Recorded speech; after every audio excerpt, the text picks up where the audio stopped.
En las últimas horas hemos tenido nuevas noticias sobre el origen de la tensión social que sufre Chile. En el año 2015, el ministro de Energía de Chile, el socialista Máximo Pacheco, se reunió en Nueva York con George Soros. Amigos desde hacía varias décadas, Soros estaba ayudando a Pacheco a conseguir inversores, y Pacheco le rindió homenaje como el hombre que le había ayudado no solo a él, sino también a su padre, antiguo ministro y diplomático de la democracia cristiana. Pacheco señaló también que Soros había sido esencial a la hora de lograr un respaldo internacional para el socialista Ricardo Lagos en el curso de las elecciones del año 2000. En el año 2017, las DC Leaks dejaron de manifiesto que Giorgio Jackson, uno de los dirigentes del Frente Amplio, había recibido dinero de Soros cuando dirigía Revolución Democrática, un partido político nacido de las movilizaciones estudiantiles en Chile y que se integraría después en el Frente Amplio. Giorgio Jackson reconoció que recibió una cantidad de 12 millones de pesos, pero la cifra real se acercaba a los 50. Los cerca de 50 millones de pesos entregados por Soros se proporcionaron en 3 etapas. La primera etapa, de 1 de agosto de 2012 a 1 de agosto de 2013, se caracterizó por financiar una estrategia de activismo entre los estudiantes. La segunda etapa, de 1 de noviembre de 2013 a 1 de abril de 2014, buscando el establecimiento de un nuevo sistema educativo. Finalmente, la tercera etapa, de 1 de noviembre de 2014 a 1 de diciembre de 2015, insistió en la reforma de la educación chilena y la consolidación de la red, e implicó la financiación del activismo de izquierdas entre los estudiantes, lo que deja una intervención directa de Soros en ámbitos estudiantiles chilenos que ha ido por lo menos desde los años 2012 al 2015. Octavo. En febrero de 2014, en armonía con esta línea, Giorgio Jackson fue entrevistado por una de las publicaciones de la Open Society de Soros en relación con la educación y el movimiento estudiantil. En octubre de 2019, Soros anunció en el curso de una entrevista difundida entre otros medios por France Press que la ola estaba volviendo a moverse en favor de globalistas como él y que ese proceso resultaría irresistible en el año 2020, provocando importantes cambios. Las afirmaciones de Soros tenían lugar después de que Chile no apoyara el Pacto Migratorio Mundial de la ONU, una decisión adoptada por el presidente Sebastián Piñera que contradecía de manera frontal la política de puertas abiertas ante la inmigración impulsada en distintos foros por George Soros. Desde ese momento, uno de los objetivos plausibles de Soros, como ha sucedido recientemente en Perú, es que tenga lugar un cambio constitucional en Chile que allane el camino a sus objetivos internacionales. En el caso chileno, se trataría de vaciar de competencias al Ejecutivo entregándoselas al Legislativo, donde a Soros le resultaría más fácil contar con la complicidad de políticos sometidos a sus directrices. De manera bien significativa, el Partido Revolución Democrática presentó a finales de 2018 un proyecto de ley en esa dirección, proyecto de ley que fue apoyado por diferentes legisladores de distintos partidos, incluido alguno de Renovación Nacional, uno de los partidos que forma parte de la coalición electoral que apoya al actual presidente Piñera. El proyecto implicaría la reforma en ese sentido del artículo 54 de la Constitución de Chile.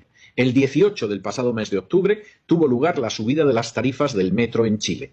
La subida había sido estudiada previamente por expertos y en términos objetivos tiene que señalarse que era moderada. Sin embargo, de manera inmediata se produjo un estallido de violencia protagonizada por estudiantes que no solo destruyeron primero las estaciones de metro, sino que desencadenaron una oleada social que no tardaría en traducirse en disturbios y muertos. El gobierno chileno decretó el estado de emergencia y el toque de queda con restricción de movilización y reunión en determinadas horas con la finalidad de restablecer el orden. Además, fue anunciando medidas para intentar calmar la situación que también se repitió en otras regiones del país. Abrumado por la explosión violenta en la que tenían un papel más que sobresaliente los jóvenes estudiantes, el presidente Piñera pidió disculpas e incluso abrió el camino hacia una reforma constitucional, precisamente el paso que pretendía un grupo de diputados desde hacía un año y que allanaba el camino a los planes globalistas de George Soros. En el curso de los disturbios se ha procedido a atacar y quemar iglesias, a realizar exhibiciones gays como las de manifestantes que se introducían un dildo por el ano al lado de carteles anticristianos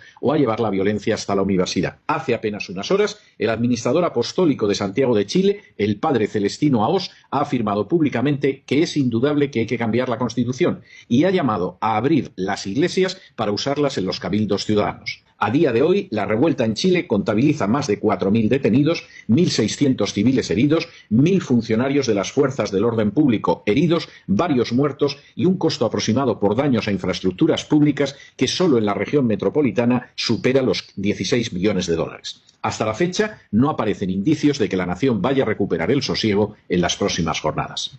En términos objetivos, nada, absolutamente nada, justifica la situación de violencia desatada que está sufriendo Chile desde hace semanas. De hecho, Chile, con el mayor Producto Interior Bruto per cápita, la mayor movilidad social, la mejor educación, los menores niveles de pobreza y el tercer mejor índice de desarrollo humano de toda la región. Incluso en términos de desigualdad, la situación de Chile es una de las mejores. Medida por el coeficiente de Gini, la desigualdad en Chile es del 0,45 frente a una media hispanoamericana del 0,47. A decir verdad, de los 18 países de la región, Chile ocupa el puesto número 11 en la lista de desigualdad, es decir, es uno de los países que sufre menos desigualdad. Si ese índice se descompone además por edades, la desigualdad es todavía menor en todas las generaciones que nacieron con posterioridad a 1970.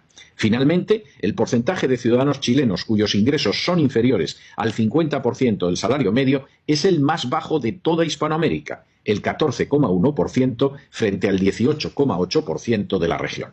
Con estos datos, no puede sorprender que cualquier analista hace apenas unas semanas pensara que Chile merecía el nombre de oasis en medio de la situación de inestabilidad que sufre Hispanoamérica. De hecho, después de décadas, las categorías macroeconómicas y sociales de Chile solo habían empezado a declinar durante el gobierno de la socialista Michelle Bachelet de 2014 a 2018, un hecho que determinó la llegada al poder en ese año de Sebastián Piñera. El proceso, sin embargo, había sido absolutamente normal. Las iniciativas legislativas de la socialista Bachelet en materia tributaria y laboral, así como la bajada del precio del cobre, habían implicado un descenso del crecimiento al 1,7% y los chilenos habían votado democráticamente una alternativa política situada en el centro-derecha. Las medidas adoptadas por Piñera para contrarrestar la mala situación económica tuvieron resultados óptimos e inmediatos. De hecho, Chile cerró 2018 con un incremento del Producto Interior Bruto del 4% frente al 1,5% que había tenido el año anterior. Era el más elevado de los últimos 6 años y nada, absolutamente nada, permitía pensar a primera vista en un estallido social. Y de repente todo ha estallado, todo ha quedado en cuestión, todo apunta a un encrespamiento de la situación social y política. ¿Cómo ha podido suceder todo ese proceso? Aquellos que todavía no se han enterado de que la Guerra Fría concluyó hace nada menos que 30 años intentan encajar una realidad totalmente diferente en parámetros del pasado. Se trata de un gravísimo error. El mundo ya no se divide en el bloque occidental y el bloque comunista. El mundo cada vez más se divide entre globalistas y patriotas. Y mientras que los segundos están despertando solo poco a poco, los primeros no dejan de utilizar todos los medios a su alcance para avanzar en el triunfo de su agenda. Una agenda que pasa por vaciar de contenido a los estados, sometiéndolos a los designios de una élite internacional, por impulsar la ideología de género como forma de erosionar e incluso acabar con la institución familiar y por acabar con cualquier oposición que el cristianismo pueda plantear a esa escala de valores globalistas. Los ejemplos en la zona han sido clarísimos en las últimas semanas. En Perú, el presidente dio un golpe de Estado para evitar que el poder legislativo nombrara un tribunal constitucional que pudiera bloquear la agenda globalista. Y también para impulsar un nuevo constitucional en cuya designación entren de manera bien significativa ONGs como las sometidas a George Soros. En el Ecuador, el malestar social estalló por una causa tan discutible como en Chile, pero de forma reveladora después de que el legislativo impidiera la legalización del aborto. En Chile, la explosión se produjo después de que el Papa Francisco, uno de los impulsores a mayor escala de la agenda globalista, manifestara su malestar ante la elección de Piñera y, sobre todo, después de que el presidente chileno se negara a sumarse al Pacto de Migraciones de la ONU, que tan calurosamente ha sido defendido por George Soros y el actual pontífice. Como en tantas ocasiones, y de manera que cuesta creer que sea casual, la chispa saltó en ambientes que habían sido trabajados desde hacía años por las ayudas económicas de Soros, en este caso, fundamentalmente, el sector estudiantil. En apenas unos días, lo que eran unas protestas supuestamente causadas por la subida de las tarifas del metro en un país enormemente estable, se ha convertido en todo un movimiento violento y revolucionario que pretende alterar el contenido de la Constitución y, por añadidura, acabar con una presidencia surgida de las urnas y que ha tenido un notable éxito económico.